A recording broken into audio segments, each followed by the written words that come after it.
Just starting off, I am so yeah, writing for me is like it's sometimes like going to the dentist. Like, it's necessary, but it doesn't feel good. So I believe that God called me to write when probably before I even realized I was called to write, because in school I did not like English. I did not write papers. I literally was going to do a psych major, but when I found out that I have to write a whole bunch of papers, I was like, nah, I'm straight, I'm good.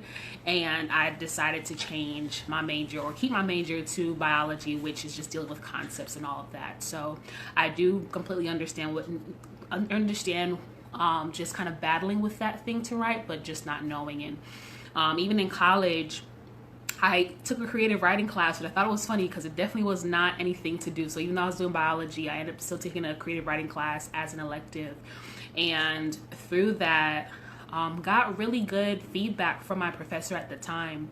But for me, I could not see myself as a writer. I remember one day having to do an assignment and literally wanting to throw my laptop in the wall because I didn't feel confident in writing. I didn't feel like I was good enough to write. And I would constantly be in my professor's office asking her what her requirements are, asking her if I'm doing this right. And she's like, yo, this is actually really good. But I did not have the confidence. I didn't feel motivated to write. And so those are like those little instances where God was showing me like, hey, you're called to write. But I'm like, no, I'm good. I'm straight. And it wasn't until the end of my sophomore year, going into my junior year, that God started to speak to me about writing a book. And prior to this point, people in my family were like, you need to write a book. You have a story to share. People need to, hear your story. And I definitely started to write more primarily on Facebook. So if you go back probably for the past 3 or 4 years, like whatever came to my mind and whatever I feel like I was just dropping in my spirit, I would just go out and write. And, people would be inspired and people would be encouraged by it. But that still was enough. And I'm like, nah, I'm not a writer. But I clearly had a gift of writing. Another thing that stood out to me was that I would constantly journal. And I definitely felt tried, even in journaling, when I felt like my trust and my guardians were challenged when I found them reading my stuff. So like, I feel like that was another way the enemy was trying to cause me to doubt myself in writing, because I'm just like, yo, I'm over here, like this is the only way I can express myself, like without any judgment, without anything. And to just feel like somebody else is reading my writing, I was like, yo, this is not worth it. So I definitely can understand what it means to write and not have the confidence. Then when I did have the confidence to write, I would compare myself to other people. I would be like, well, I'm not like so-and-so. My word flow doesn't, it's not like this person. I come from a Caribbean background. So, when my people speaking English, is sometimes very broken. And though I was born in this country, sometimes I find myself even feeling insecure, like, yo, like I come from not a, broken English family. Like that's really the dialect is broken English mixed up with other things as well.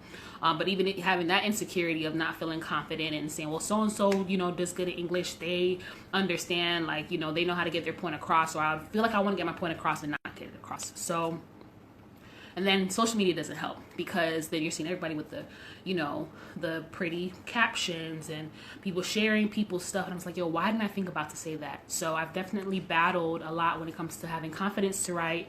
And then also, watching other people and feeling like I am unqualified because I cannot write like so-and-so.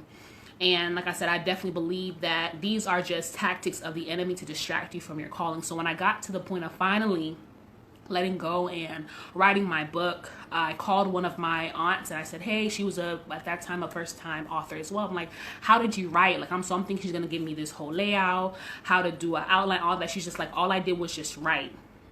And I was like, wait, I've been doing that. Like, I have journals upon journals of me just writing. Like, can I really do this? And I simply just did it. It wasn't something that I necessarily had help with doing. That was literally the advice that I got for my writing. Just write, sit down and write. And I just, pretty much started to detail and walk through just the events of my life and what I learned and how it affected me. And that's how I wrote my first book. And of course, yes, I wish I would have had somebody to walk me through the process or encourage me or, tell me the step-by-step to write a book and how do I know I'm writing it right, how to do an outline, all of that. But all I had was God telling me to write, and then just, the advice of just write. Just write.